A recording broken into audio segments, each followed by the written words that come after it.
Hey there, welcome to LSAT Demon Daily. I'm Nathan Fox, that's Ben Olson. Together we're the founders of LSATDemon.com and our weekly podcast, Thinking LSAT. We have an email here from Kayla. Hey there. I was listening to your Monday podcast and had to share a click of mine.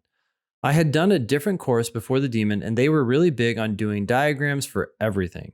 They said that for an unless statement, the part of the statement that was introduced by unless was the necessary condition, and the negation of the other part was the sufficient. Ben, it's so simple.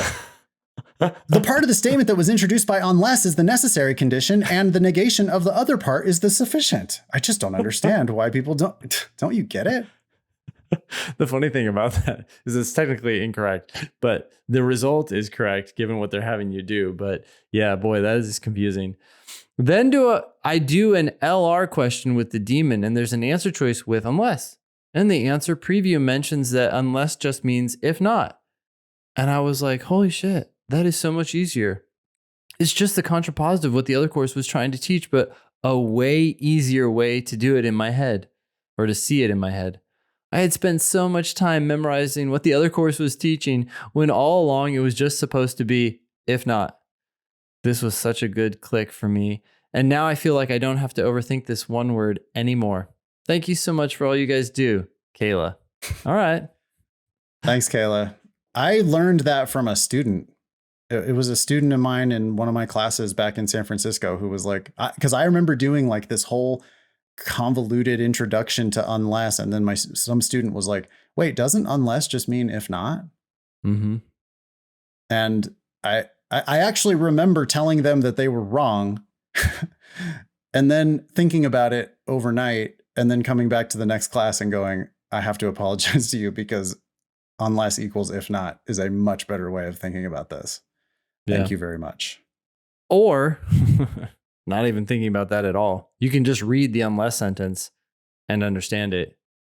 You can't go to law school unless you take the LSAT. Do you want to translate that using if not or just understand it? Yeah, you can't go to law school unless you take the LSAT. Okay, so yeah, if I don't take the LSAT, I can't go to law school.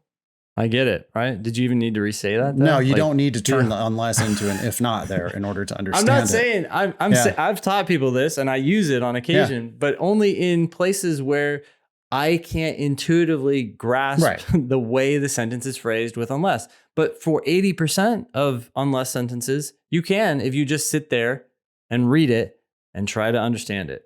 Yep. And that's what people aren't doing is they're immediately shutting off their intuitive side of their brain. And they're saying, oh, I got to defer to the analytical side. And that's because of all this jargon out there. And it's like, no, you only have to do that every now and then. And when you do it the easiest way, which is just to think of it as if not. Well, that's what happens when you study theory first. If you study theory first, you do this whole lengthy thing about unless, and then you go into the LSAT going, oh my God, you get LSAT brain.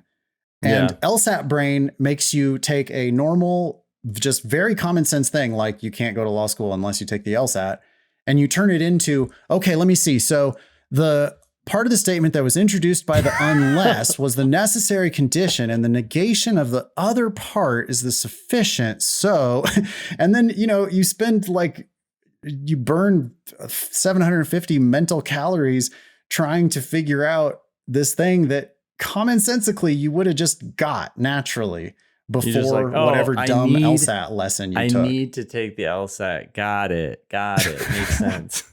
Yeah. We do have a mission here of trying to eliminate dogma from LSAT shit. And it's hard because I was trained by another LSAT company, it took me years to get rid of some of those lessons that I read at the very beginning of my LSAT studying.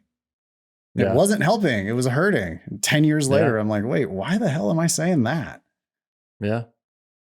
Thanks, Kayla. I'm glad you had a click. I hope you have a bunch more this week. Email daily@lsatdemon.com if you'd like to ask us a question or share some LSAT or law school admissions news. Thanks for listening.